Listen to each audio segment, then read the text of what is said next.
as you know, this morning at 11 a.m. Eastern Time, the Justice Department released the redacted form of the Mueller report. It's 400 pages, quite evenly divided actually, 200 pages dealing with the collusion between Trump and his campaign with Russia in influencing the election of 2016 to assist Trump in winning the election, and a second volume, 200 pages, dealing with the president's obstruction of the investigation. So it's sort of bifurcated into those two parts, volume 1 and volume 2. Now, a lot of the attention over the past 27 days, so since Barr received the report, the presently newly appointed Attorney General of Trump received the report and came out with his now infamous 4-page letter substantially distorting the substantive content of the report.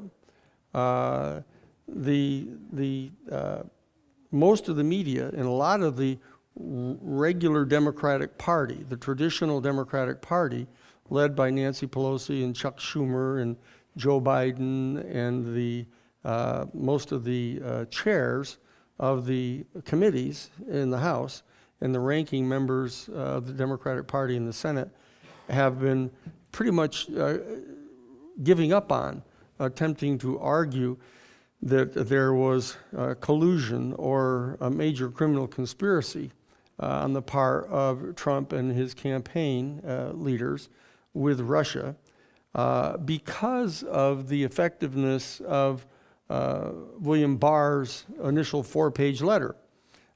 He repeatedly stated that Mueller had found that there was no evidence of collusion. Aside from the semantic argument about what the relationship is between the term collusion and criminal conspiracy, the assertion on the part of Barr so baldly that that Mueller had found no evidence to support any conclusion that there was a collusion between the Trump and his campaign and Russia. Most of the media, even including MSNBC, has kind of fallen away from that charge, and it was they were concentrating most of their attention on the issue of obstruction, because as Barr reported some 25 days ago now, he reported that the special counsel Mueller had in fact just not come to the conclusion that there was adequate evidence to prove beyond a reasonable doubt that Trump obstructed justice. And so because that characterization by Barr of the conclusion that Mueller had come to with regard to the obstruction of justice charge was more nebulous or more ambiguous than the purportedly conclusive determination on the part of Mueller that there was no evidence of any collusion. That's why most of the attention was being directed to the issue of obstruction. So this is the portion of the obstruction report here. But you'll discover that it's 200 pages long. So is the volume 1 that has to do with collusion. And so the important aspect of this is that there is more than ample evidence in volume 1 having to do with collusion and conspiracy and coordination and cooperation between Trump and his campaign leadership and Russia. Even though the special counsel said that he wasn't convinced that there was adequate proof to prove beyond a reasonable doubt that each of them was involved with the type of scienter or evil intent that was necessary. That they may have been just so incompetent and kind of abysmally ignorant about the law, given the fact that most of them had no governmental experience at all, that they may have just been completely inept in not understanding the full implications of what they were doing, that was a conceivable interpretation of the evidence. But he did go to the point of laying it all out. And he said a very interesting thing, and it's important to look at it this way. It said that they also said that in light of the fact that the Office of Legal Counsel for the White House had issued an official opinion letter specifically stating that the president could not be criminally indicted so long as he was in office, that consideration had caused them, it said, in light of that consideration, the facts that are known to us and the strong public interest in safeguarding the integrity of the criminal justice system, because of this, we conducted a thorough factual investigation in order to preserve the evidence when memories were fresh and the documentary materials were still available. Now that's a really critical thing for him to say, because what he's doing is he's preserving the evidence, both the testimonial evidence and the documentary evidence, for whom? That's the key to this thing, because he makes the finding right at the beginning where Barr had said in his 4-page letter, he said, not only was there no evidence of collusion between the Trump campaign and Russia in affecting the 2016 presidential election, not only was there no evidence, but the special prosecutor or special counsel had not taken into account in any regard at all this issue of the president allegedly not being able to be criminally indicted while he was in office, that it played no role in his determination that there was not adequate evidence to convict anybody. Right at the beginning of this, Mueller points out at page 1 of volume 2 that ruling on the part of the Office of Legal Counsel, the White House Office of Legal Counsel, is fundamental to the fact that he didn't return criminal charges against the president. And he goes on page 1 of volume 2 to state at least 5 different times, giving 5 different reasons why, in light of this ruling by the White House Office of Legal Counsel, he was not returning criminal charges against Trump, and pointed out that, however, that same restriction didn't apply to the other people, so those people could be criminally prosecuted for this. Now that's extremely important, because this is a simple bald-faced lie on the part of William Barr, the newly appointed Attorney General. And you'll remember that one of the reasons why Trump was so upset with Jeff Sessions as his Attorney General is because he would not intervene and protect him against this investigation. He actually went to the point of saying, "Where is my Roy Cohen?" Now that doesn't mean much to folks in your generation because you don't know who Roy Cohen was, but Roy Cohen was the henchman lawyer for McCarthy, for Joe McCarthy, when he was going after any kind of social democrat, any kind of liberal Democrat, most anybody who read more than 2 books a year back in the mid-50s.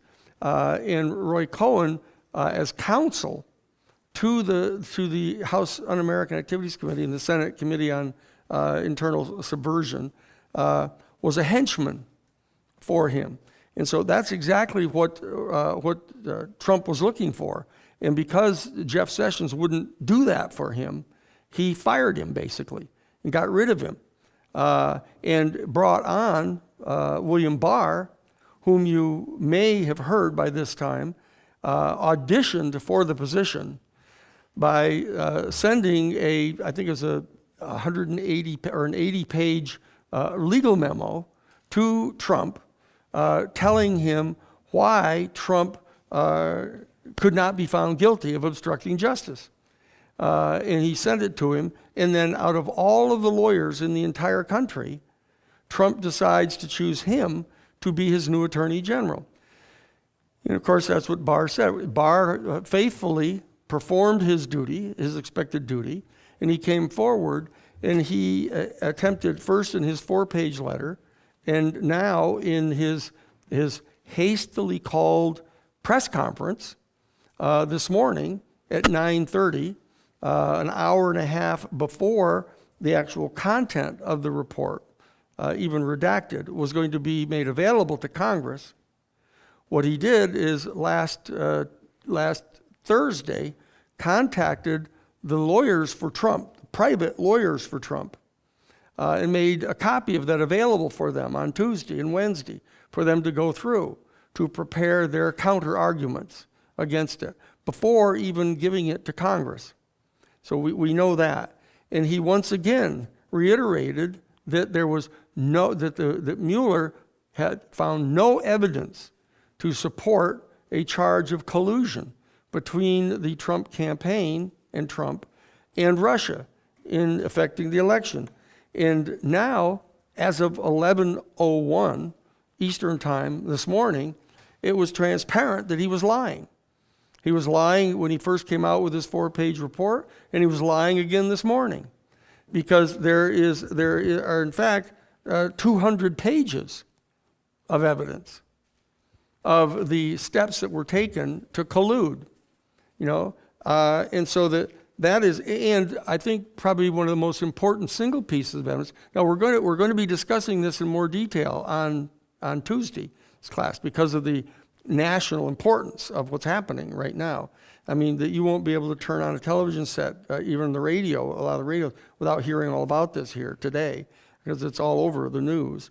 But the most important single piece of evidence is that when Manafort, as the chairman of Trump's campaign, sat down and met in a cigar store in New York City with a Russian agent, intelligence agent, he provided to him internal polling data that had been gathered by the campaign. Now, we had heard that before, but what we found out this morning at 11:02 was that, in fact, the specific polling information that Manafort, as the campaign chairman for Trump, was turning over to the Russian intelligence agent was polling data about Pennsylvania, Minnesota, Wisconsin, up in the Northeast, which are the exact states that Russia targeted and started pouring information in and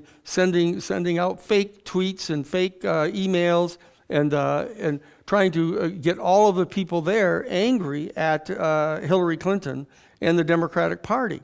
And that was done by Russia at the direct behest of Putin and the GRU.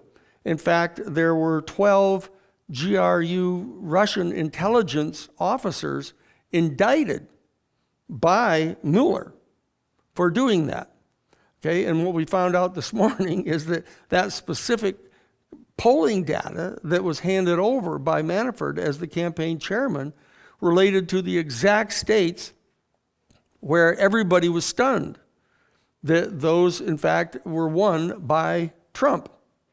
Okay, now they also proved that, and we'll find the pages of this because we haven't had time to really go through all these things yet, but they also found that the Russian intelligence had, in fact, penetrated one or more of the actual Democratic Party computers out in the states, getting access to their data as to who was for or against Trump or Hillary, and that they actually penetrated their computers to find this out.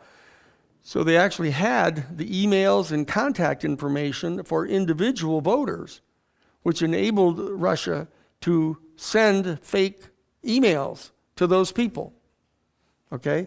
And very importantly, and I want you to remember this just in this first discussion that we're having about this, is that what they have found in the part one is that Trump personally constantly denied that there was absolute proof that Russia was attempting to meddle in the election.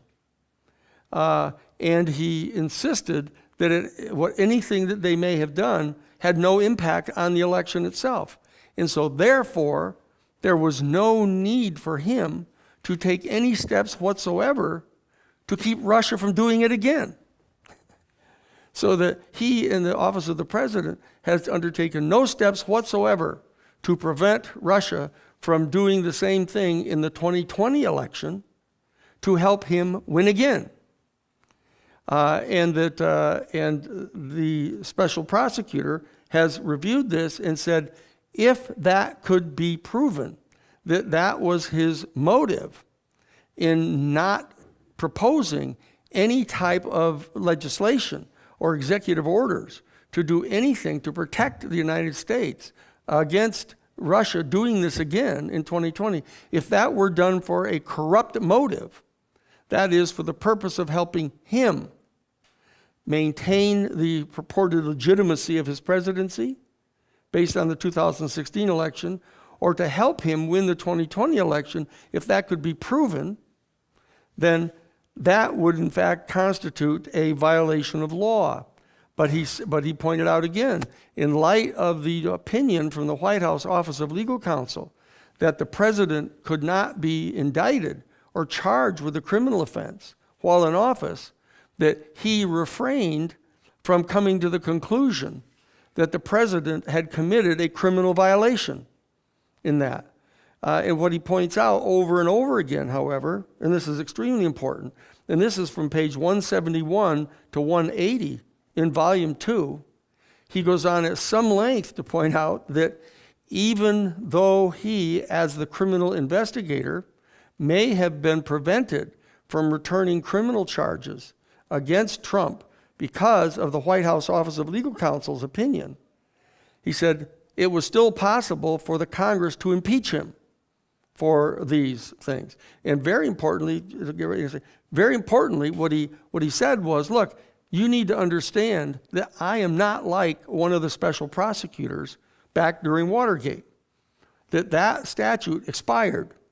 And there's only internal Justice Department rules about personally hiring a special attorney by the Justice Department to focus on just one case, which is what he is. And he said, therefore, because I am a regular employee of the Justice Department, I am bound by the internal rules and regulations that have been set up by the Justice Department pursuant to this White House Office of Legal Counsel ruling. So he says it over and over again, that the heart of the reason why he has not returned criminal charges against Trump, either for collusion or for obstruction, is because of the Office of Legal Counsel ruling and his status as an employee of the Justice Department. And so therefore he's bound by those rules and regulations.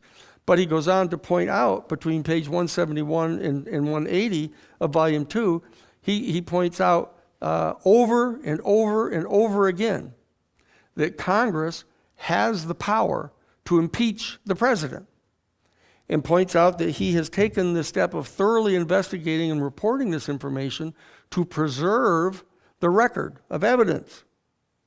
What this constitutes is, and you'll hear the term many times now over the next few months as this carries on, that this is the roadmap for the impeachment.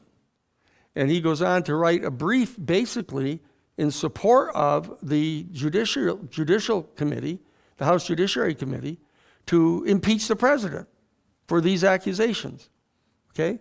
To the point where he cited United States versus Nixon 7 times in 6 pages, okay? So, yes, you had a question? Okay, yeah, okay. So the number one, it's the number one thing to keep in mind is that William Barr's assertion in his previous 4-page letter and in his half-hour press conference this morning prior to releasing this specifically stated that the office of the White House Office of Legal Counsel's opinion that a president could not be indicted while in office played no role in Mueller's decision not to return criminal charges against Trump is completely false. And it's astonishing, shocking, as some of the people referred to it this morning, shocking that he thought he could have gotten away with that he just plain said it and hoped that the American people would just swallow that.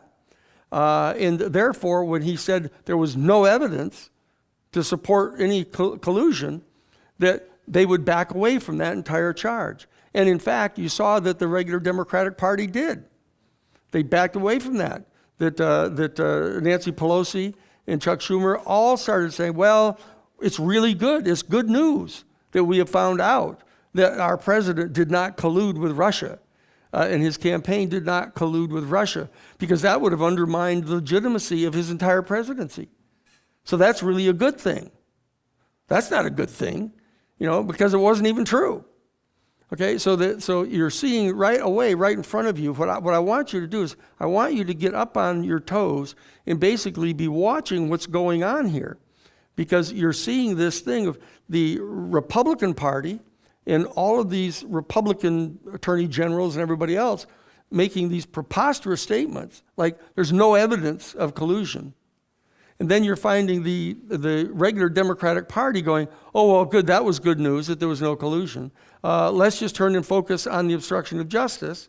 And so they basically let go of an entire 200 pages of the report, the regular Democrats. Okay? Now, I don't think that's going to survive. I think that the Justice Democrats, I think that the AOC, Alexandria Ocasio-Cortez, and the other new members of the House of Representatives are going to call this to the attention of Nancy Pelosi. Let me turn this off.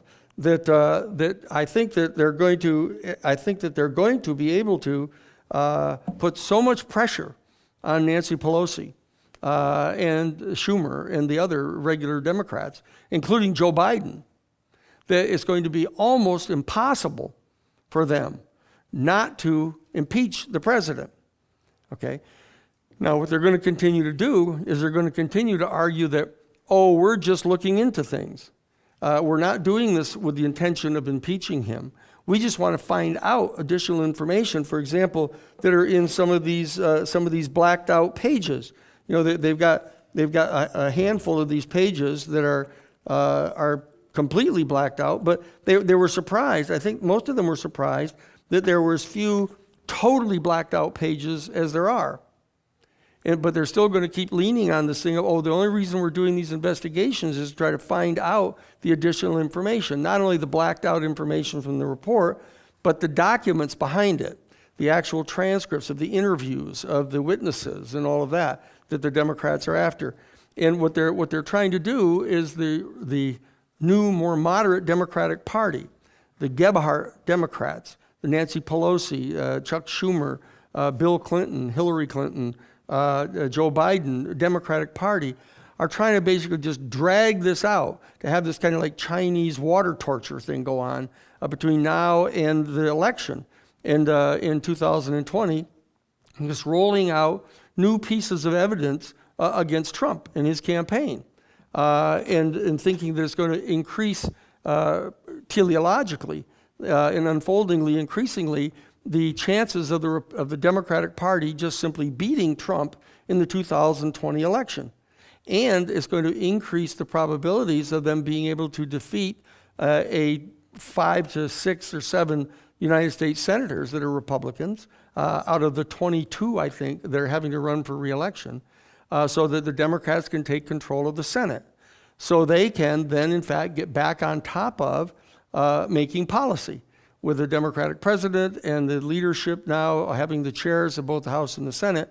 And now, it's not that there's no good argument to be made for that, because we know perfectly well that one of the very first things they would do from a hypothetical Joe Biden in Kamala Harris administration with a Democratic Senate and a Democratic House, one of the very first things they would do is start reinstituting a lot of the environmental protection executive orders that Trump just eliminated, because there's a clear record of what they are. I mean, we all know what they are. They're all a matter of record, and they've got them all computerized, so they could just basically put them all back into effect, sort of in the first day of a Joe Biden and Kamala Harris administration.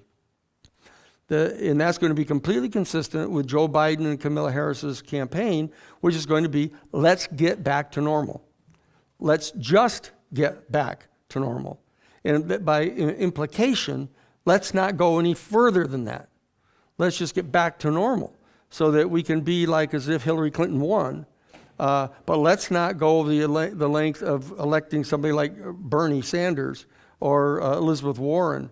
Let's not have, Alexandria Ocasio-Cortez have any kind of major influence on policy. Let's not become radical here. Let's not become socialists. That's going to be the theme that's going on here.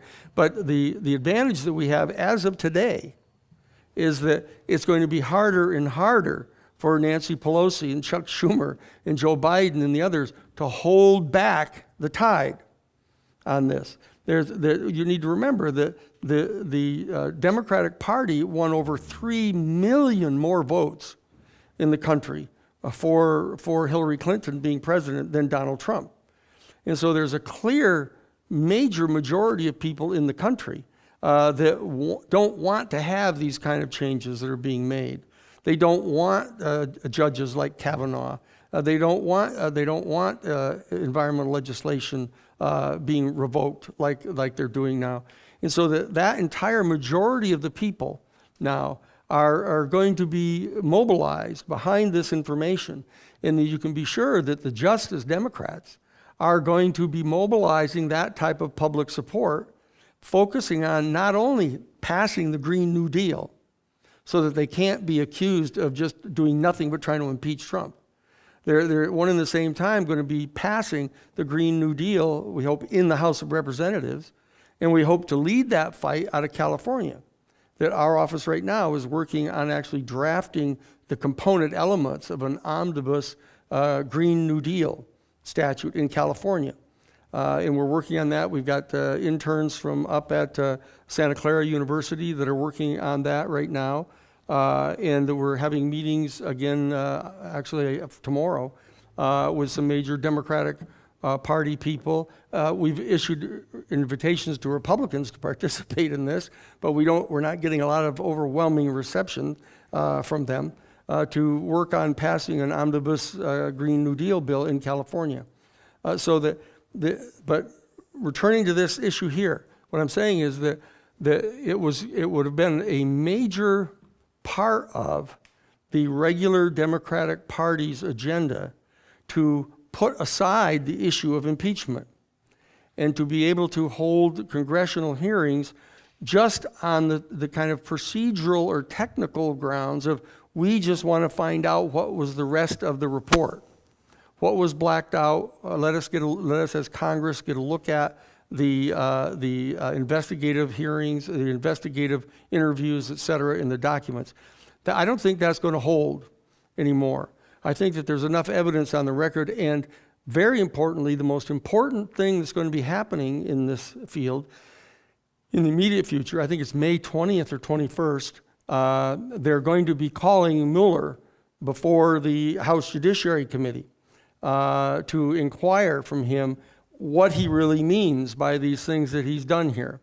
But the fact of the matter is, in this portion of Volume 2, from page 171 to 180, in addition to citing United States versus Nixon over and over and over and over again, what he does in here is he puts forth this roadmap, and he cites cases to support it that go back all the way to 1831. And there's several places where they cite Supreme Court cases from the 1880s and 1870s and 1850s. I mean, what they're showing is that there are bedrock principles that have been operational in our country for over 150 years that are governing what ought to be done here. Okay? And so what he's done is he's, in a sense, started to write the brief for the House Judiciary Committee supporting their impeachment of the president. Now, we still have the fundamental challenge here, which is an important one, and what Nancy Pelosi and Chuck Schumer and the others and Joe Biden will tell you if you have dinner with him. He'll sit there and tell you, he says, look, it's a waste of time to do this in the House because we're going to go up to the Senate and they're not going to convict him. The Republicans won't convict him. He could shoot somebody on Fifth Avenue and they won't convict him. And so we don't want to go through that whole process. That's what they're going to say. Okay? But the fact of the matter is that on this record here, the failure of the House of Representatives to impeach a president who is guilty of the things that have been found here as a matter of fact to have been done would be a complete dereliction of their constitutional duty to get rid of a person like this from the presidency. So that's the important thing to keep in mind here. Can I get a drink of water? Somebody got any water anywhere here? Okay, just thank you, John. So just the first thing I want you to keep in mind is the fact that William Barr lied when he said that the reason that Mueller had not returned any criminal charges for either collusion or obstruction against the president had nothing to do with this White House Office of Legal Counsel ruling that a president couldn't be indicted or criminally charged while he's in office. That's number one. And number two, to remember, is that it was a complete and unabrogated lie for him to state over and over again that Mueller had found no evidence to support a charge of collusion and conspiracy with the Soviet Union. And I want you thirdly to remember, with regard to the collusion issue, remember that meeting that took place with Manafort and the Russian intelligence agent in the cigar store, where Manafort turned over to them internal polling data directly related to the 4 states that made all the difference in the campaign outcome. And therefore, the Congress has to find out what it is that the Russians actually did in those particular states and what effect it had, because that will go directly to the issue of undermining the legitimacy of the election itself of Trump, okay? And the fourth thing I want you to remember is that is exactly why Trump will not, in fact, acknowledge that the Russians did this, and will not acknowledge that they did it to get him elected, and he will not do anything from the office of the president to try to protect our country against Russia doing it again in 2020. And that is a failure on the part of the President of the United States to protect the national security of the United States. That kind of thing starts to potentially erode his base of people that are extremely concerned about protecting the national security of the United States. Okay? So that what you're seeing happening here is that on the one hand, there's going to be the effort on the part of the Justice Democrats, let's call them the Ocasio-Cortez Democrats, to push forward all the evidence that supports an impeachment and supports criminal charges against Trump and his associates. And at the same time, there's going to be this effort on the part of the moderate Democrats just to drag this thing out, to do the investigations, to leak out the information that they're getting about it, to try to besmirch Trump, to try to undermine his support within even not his base, but within the independents, primarily, that they so much rely upon. That the regular Democrats have moved to the right of center, just to the right of center. So that I just want us to get clear about what the dynamics are that are going on here so that you can follow this. Now, what I would propose is that what you do is that now I don't know if you guys have it all on your phones now mostly, But I would ask you to, each evening, I know you got lots of work to do and papers to do and all that kind of stuff, but I would ask you to watch at least one of the news shows that goes on from, I guess, 6 o'clock in the afternoon to 11. Well, the fact is that the reason, he's saying that there's an argument being made by people on the left as well as on the right that spending as much time and energy as people are on trying to get him impeached and prove collusion with Russia in his campaign, that they're ignoring other important agenda items like the poor and the housing and the environmental issues and the issues of foreign wars, the whole issue of the Israeli-Palestine problem. The fact is they're not ignoring those things. The fact is there are all kinds of other committees that are doing their stuff all the time. And there's a couple, the House Judiciary Committee is the one that has been delegated the responsibility to do this. There is the Oversight and Investigations Committee that has general responsibility for the operations of the government. Those are two committees out of the 36 committees that are in the House of Representatives. So a lot of those are all continuing to do their work. And it's true that the news media is covering a lot of these things. They are, because they say that it's a major issue because they believe that the president in the position that he's in has the ability to do deep and lasting structural damage to the constitutional fabric of the country. And so they're covering a lot of that, but the other people in the other committees, in the other 34 committees or so in the House, and they're not doing, in the Senate, what they're doing is the Senate Intelligence Subcommittee is trying to investigate the origins of the investigation. So the Republicans, even though the right wing is arguing that we shouldn't be spending a lot of our time doing this, they've got the Senate committee now insisting upon investigating the origins of the investigation. And they've got this, I don't know if any of you have gotten a chance to look at it yet, but you should. If you haven't looked at it yet, I want you to look at that Epoch Times video. There's an Epoch Times video that I've assigned to you already that's got a 35-minute part one and a 45-minute part two. It is the slickest presentation of the counter-argument that is being made in the Senate now about there being a deep state conspiracy to unseat Trump because he is opposed to their one world policies. Okay, it's an extraordinarily effective piece of work that they've done. It turns out that it's a group of people from China. The Falun Gong people have financed that. But I want you to take a look at it because I want you to understand that in the context of all the energy that's being put in by the media to focus on this issue, that there are two sides to this that are going to be clashing, that I want you to be able to understand their best arguments they have.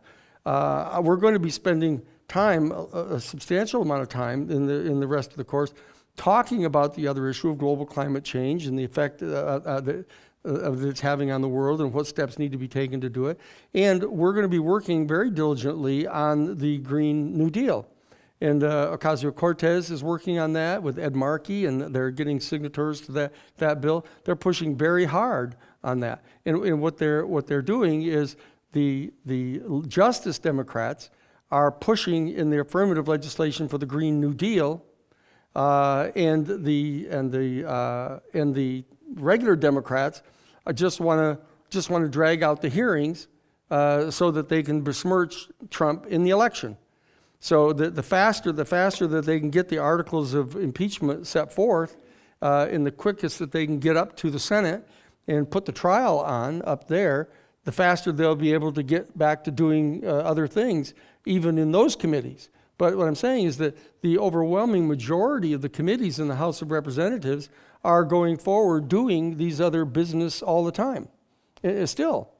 Well, that's going to be the job of the people that are working on the global climate change issue in the context of the Green New Deal. The Green New Deal is going to offer a vehicle in which all of those issues can be discussed and will be discussed. In fact, it's going to be one of the major leverage points in the primaries. in the Democratic Party of, do you or do you not support the Green New Deal?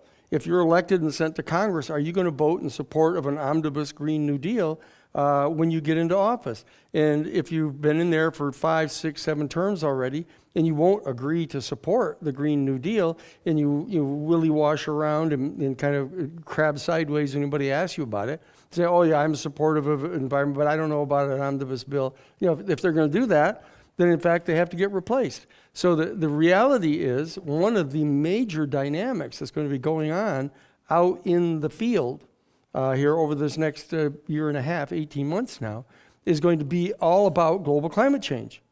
It's not going to necessarily be about the impeachment. So there's a whole lot of back and forth and drama on the impeachment with regard to the national media, and it's even drowning out a lot of the other arguments that the right wing would make against the Green New Deal. So you're right that it's sucking up an awful lot of, can I use the example, oxygen, in the news media about this. But the fact of the matter is, out on the ground, a lot of it is going to have to do with global climate change. So those big issues. Now there's other issues, of course, other important issues. But the reality is, as long as you have Trump or Pence in office, no matter what they do in the House of Representatives on these other issues, it isn't going to go anywhere, because it's going to have to go up to the Senate, and the Senate will not pass it, or if under any stretch of the imagination they did, he would veto it.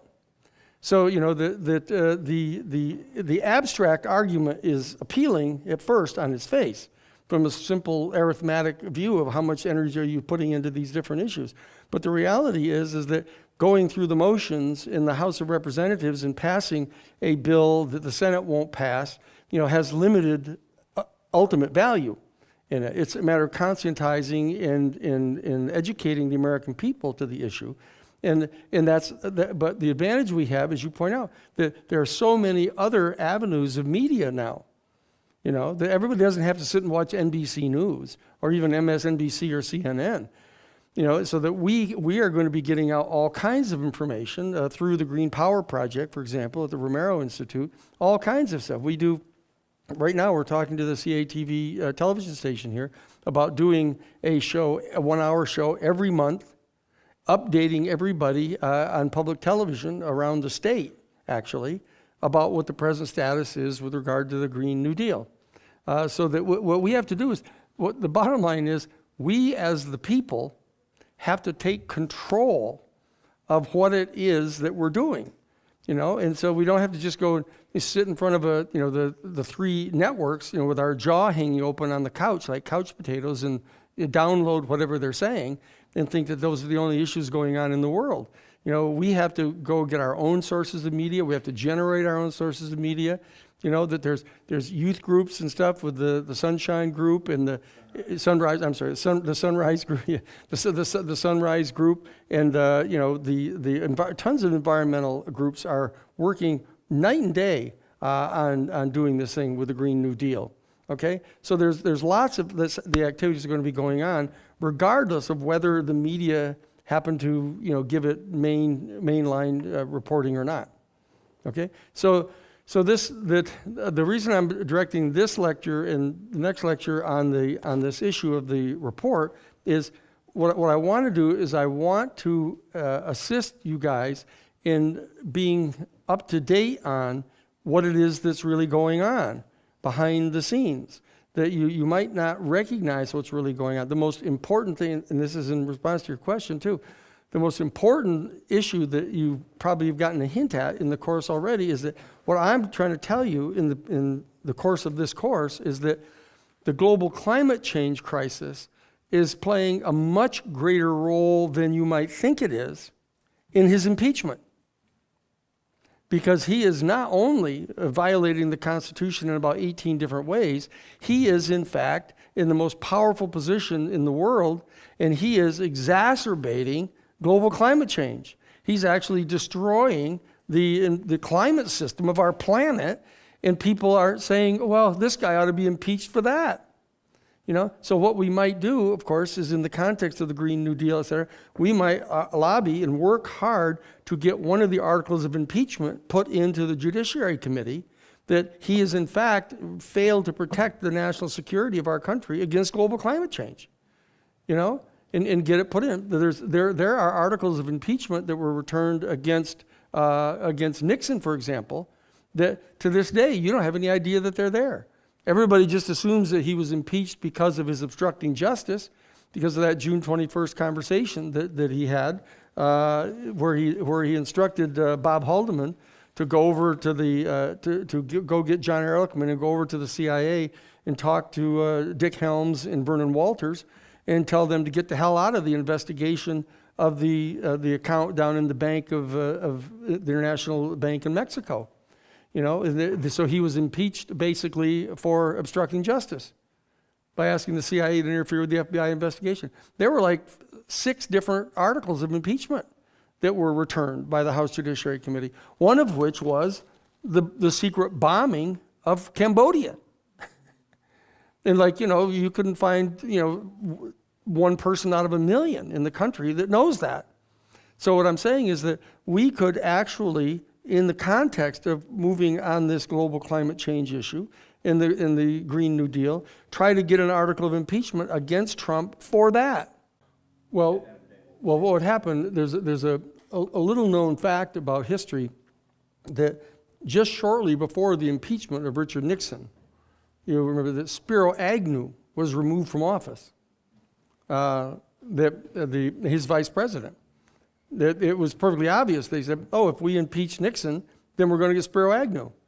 And so what happened is all of a sudden there were charges brought against Spiro Agnew about him taking bribes across his desk, the vice presidential desk, in brown paper bags, paying him off for construction contracts that he had approved as the governor of Maryland, before he was elected.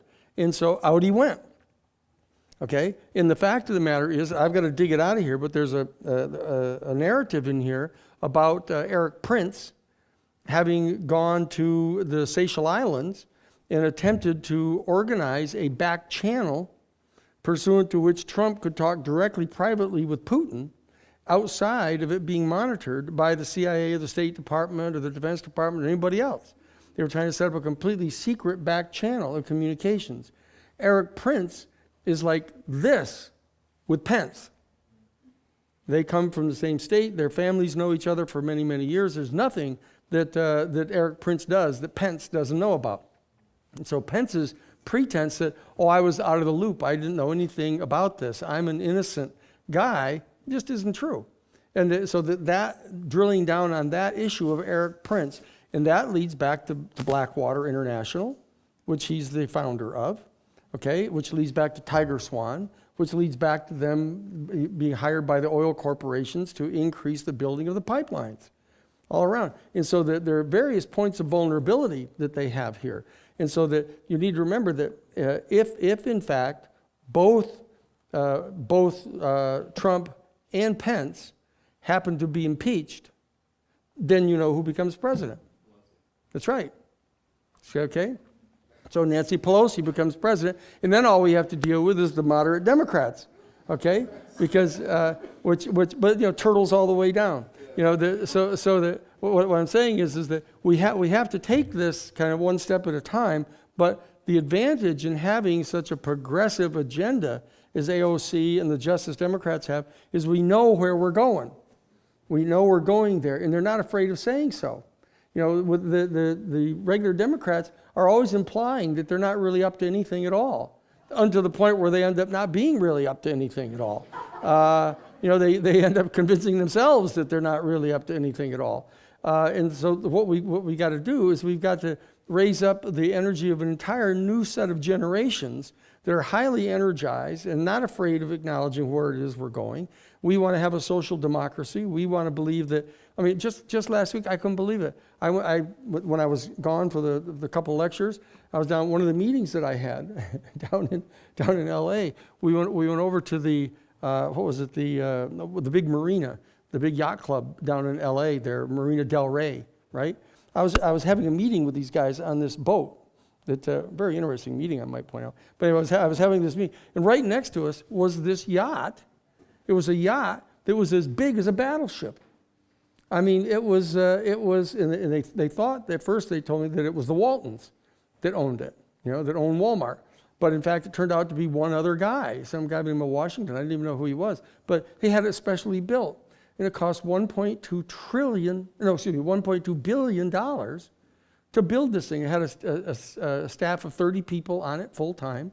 You could rent it, actually, for $485,000 a day. And I'm sitting here saying, what I was talking about was figuring out how to undo that kind of thing. That's what my meeting was about. How do we do that? It isn't necessary, even from a strictly utilitarian point of view, to have anybody have that much money in order to have the system work, to have a happy world, to have a just world at all.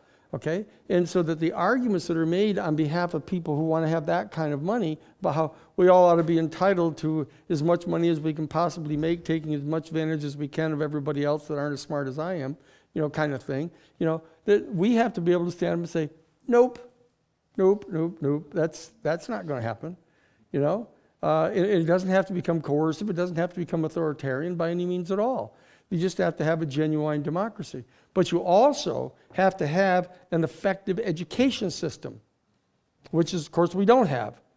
I told 24% of the people in the United States, when polled, think that the sun goes around the earth.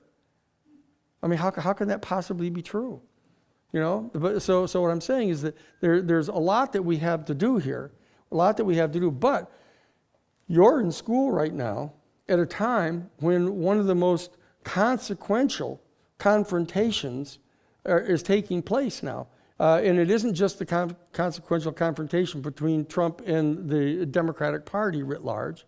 It's, in fact, the global climate change and the impeachment of Trump and the rise of the national security state and the militarizing of the private oil corporations, to try to crush the opposition. We're getting laws passed now. They just passed a law up in South Dakota. I think I mentioned it. It was called boosting rioting that I told you about, that the South Dakota legislature just passed it. If anybody goes on the internet and supports anybody participating in a demonstration against the building of a pipeline in South Dakota, that they can be charged with a criminal offense. And the Attorney General can make a lawsuit against you to get jurisdiction over you to come into the state and fine you and turn over all the money to the pipeline. Now, so you can't have things like that going on, as you're coming into your full adulthood and your careers where you're going out into the world. You can't have that stuff going on, and you've got this great advantage right now of being in a context where you can study about it. That's why we've crafted this particular course, so that you can not only monitor what's going on with regard to the impeachment, but you can also stay focused on the other issue of major global climate change. See, they're going to be making the same argument. We just had one of the radio shows I was on today with Sluggo, out of Chicago, is that, what about what's going on the reservation up in Pine Ridge right now? It's underwater. The Missouri River has overflowed and it's flooded out the entire Pine Ridge reservation. And the Trump administration won't allow FEMA to go in and help them because they will not recognize the sovereign-to-sovereign relationship between the government and the tribe. They're insisting upon going through the state and giving the money to the state and having the state come in and do whatever it is going to get done on the reservation. And so the argument could be made is, well, how come nobody's talking about that? Well, the point is that's being caused by global climate change. That's exactly what's happening. It snowed like 5 feet, and then 2 days later it went up to 80 degrees and melted it all and overflowed the banks of the Missouri and flooded them all out. And so what we have to do here, part of what I want to assist in getting you to do is to be able to have the ability to understand and interlace different issues to see how they're related, to see how these things are related to each other. And so that you don't fall prey to this argument, well, you can't be doing so much energy on this thing because then you're not doing this other thing. And these are if you take out of the 3,330 counties in the entire United States, if you take the 11 poorest counties in the entire United States, 7 of them are on the reservations in the state of South Dakota. Okay? And how much news time do you see devoted to that? You know, nothing. If it weren't for the fact that the Dakota Access Pipeline got confronted by the Lakota people and had this huge uprising against the Dakota Access Pipeline, people still wouldn't be talking about Native American issues. You know, so we're trying to do all of those things. Yeah, I was going to add to what you're saying. Just a couple of days ago, Trump in Texas also issued 2 executive orders. That's right. That gives him the power to, when it comes to infrastructure and oil pipelines, oil rigs, freeways, whatsoever, when there's too much time. 60 days. Yeah, if after they've applied for a permit to do that, the state hasn't granted them their permit in 60 days, the president can step in order it to go forward. Yeah. And he's also issued the order opening all the reservations to oil drilling and coal mining and natural gas drilling, all the coastlines, all the national parks, you know. And so what we're saying is that if you've got a maniac like that in the presidency with the kind of power that the presidential office has, you just have to get rid of this guy. You know, you can't. If you sit back and allow him to continue just to do those kind of things, it's going to wreak such havoc upon these policies that just trying to get back to normal with Joe Biden and Kamala Harris isn't really going to work. You're going to have damaged the structures so substantially that you aren't going to be able to recover from this that easily. You're talking about the Ninth Circuit Court of Appeals case that sustained the injunction against the Trans Mountain pipeline. Well, I had a long talk on the radio a couple days ago about that. The fact of the matter is that unbeknownst to everybody, the judicial, I've mentioned it before, the Republican Party dominated United States Judicial Conference has just made the decision that they have to create 56 new federal judgeships. This is over and above the 140 that were left open because of the Judiciary Committee blocking Obama's judicial appointments in the second half of his second term. And so what they're doing is they're feathering in these new judges into the circuit courts. And so they're getting ready to appoint 5 new judges to the Ninth Circuit. Okay? And so that what they're trying to do is they're trying to do away with these kind of rulings on the part of the Ninth Circuit. Okay? And now you can bet that's going to go up to the Supreme Court. And we've already got another case where there's a direct conflict with this, and that is in Washington, D.C. That Judge Bozeman, in the Dakota Access Pipeline case, had the exact arguments made to him and ruled the exact opposite way. And he said that, you know, that the president came in and just issued an executive order setting aside the environmental protection laws and ordered the Dakota Access Pipeline and the Keystone XL pipeline to go forward. That's an absolute flagrant violation of the Administrative Procedures Act.